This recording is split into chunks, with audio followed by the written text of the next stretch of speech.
ধান, নদী, খাল এই তিনে বরিশাল। বাংলাদেশের নদীবেষ্টিত অন্যতম উপজেলার মধ্যে বাকেরগঞ্জ একটি। এই উপজেলায় 10টি নদী রয়েছে।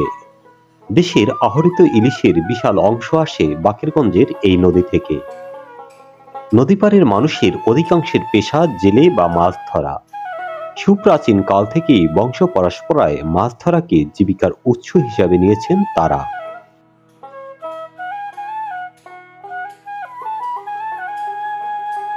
সরকারি হিসেবে তালিকাভুক্ত জেলের সংখ্যা ৫,৫৬০ জন, কিন্তু প্রকৃত জেলের সংখ্যা 10,000 হতে পারে বলে ধারণা স্থানীয়দের। এর মধ্যে সরকারি চাল পায় মাত্র ৩,৯৮৯ জন, বাকিরা সরকারি সুবিধা বঞ্চিত। সম্পূর্ণ মুক্তভাবে বছরে ৩ মাস মাছ ধরার অনুমতি আছে তাদের, আর এই ৩ মাসের আয় থেকেই সারা বছর চলতে হয় জেলেদের। বছরে সরকারের দেয়া চাল পায় ১৭৫ কেজি। কারো পরিবারে ৭ থেকে ৮ জন লোকও রয়েছে যাদের বছরে ১,০০০ কেজি পর্যন্ত চাল লেগে যায়। পাশাপাশি অন্য বাজার, শিক্ষা, চিকিৎসা ও সন্তানের লেখাপড়ার খরচ তো রয়েছে। সব মিলিয়ে ৩ মাসের সীমিত আয় দিয়ে মৌলিক অধিকার মেটানো কোনো মতেই সম্ভব নয় তাদের। ৯ মাসই বন্ধ থাকে, জালি ধরা, ছেলে মেয়ের লেখাপড়া করানো যায় না, খাওয়া দাওয়া কষ্ট হয়। আমরা শুধু সরকারের মাধ্যমে তো চাউলই পাই, তাছাড়া তো কোনো সাহায্য সহযোগিতা পাই না। বন্যায় দেখা গেছে হয়তো পরিষদে যাওয়া লাগে, নয়তো আশেপাশে যা আছে বড় বিল্ডিং ওই জায়গায় আশ্রয় নিতে হয়। সামান্য একটু হালকা ঝড় বৃষ্টিতেই দূরে যাইতে হয়। বাইরে আমাদের তো নদীতে 9 মাস অবরোধ চলে, কিন্তু আমাকে সংসার চলে না। তারপর আমাদের বাইরে আমরা তো জাল পাই না, তারপর মাছও নাই।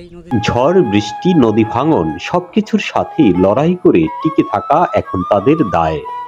বর্তমান বাজার মূল্য এবং অধিকাংশ সময় বেকার থাকা এই পেশা এখন তাদের জীবনের জন্য এক অভিশাপ হয়ে দাঁড়িয়েছে। সরকারি সুবিধা বঞ্চিতরা অভিযোগ করেন, জেলেদের একটি কার্ড পেতে 500 থেকে 1000 টাকা দিতে হয়, তাতেও মেলে না সরকারি কার্ড।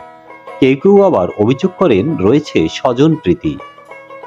আমাদের কার্ড ছিল না, আমরা কার্ড করতে দিয়েছি, এখন তো আমরা অরিজিনাল কার্ড পাই নাই। কেন পান? এটা এখন নাকি এটা আনতে যাইতে হয়, এটা টাকা দিয়ে আনতে হয়। আর এটা আমরা টাকাও গুছাতে পারিনি, আর আমরা আনতেও পারিনি। কত টাকা দিতে হয়? কত টাকা চাইছে? 500 টাকা চাইছে না। রাষ্ট্রের শীর্ষস্থানীয় কর্তারা শিগগিরই জেলেদের জন্য বিকল্প কর্মসংস্থান সহ তাদের পাশে দাঁড়াবে, এমনটাই প্রত্যাশা তাদের। নদী, ঝড়, বৃষ্টি আর প্রকৃতির সাথে লড়াই করেই এই নদী পাড়ের জেলেদের জীবন। কিন্তু দুঃখের বিষয় হচ্ছে, বছরে 12 মাসে তারা 9 মাসই অবরোধের মধ্যে থাকে। এই 9 মাস নদীতে জাল ফেলা সম্পূর্ণ নিষেধ। মাত্র 3 মাস তাদের নদীতে মাছ ধরে জীবন এবং জীবিকা পরিচালনা করতে হয়। সরকার থেকে দেয়া হয় তাদেরকে মাত্র 175 কেজি চাল, যা দিয়ে সারা বছর তাদের পরিবার নিয়ে থাকতে হয়। ছেলে সন্তানের লেখাপড়া এবং এক পরিবারে যদি 5 জন 6 জন মানুষ থাকে, তাদের মুখের খাবার জোটানো এই সামান্য সরকারের বরাদ্দ দিয়ে চালানো একেবারেই কষ্ট তাদের। যাদের সরকারি কার্ড রয়েছে বা সরকারি তালিকাভুক্ত, তারা এই সামান্য সহযোগিতাও পেয়ে থাকেন, কিন্তু এই কার্ডের বাইরেও রয়েছে অনেক জেলে। তাদের অবস্থা আরও মানবেতর। এই উপকূলীয় বা নদীবেষ্টিত তীরের জেলেদের দাবি তাদের সরকারের তালিকাভুক্ত করা হোক, এবং যারা সরকারের তালিকাভুক্ত আছে তাদেরকে এই 175 কেজি চালের সাথে আরও চাল বাড়িয়ে দেয়া এবং নগদ অর্থ প্রদান করা। যাদের ঘরবাড়ি নদী ভাঙনে চলে গেছে তাদেরকে ঘর তৈরি করে দেয়া সহ সরকারের সুবিধা বাড়িয়ে দেওয়ার দাবি এই অবহেলিত জেলে পরিবারের। এস এম পলাশ, বাকেরগঞ্জ।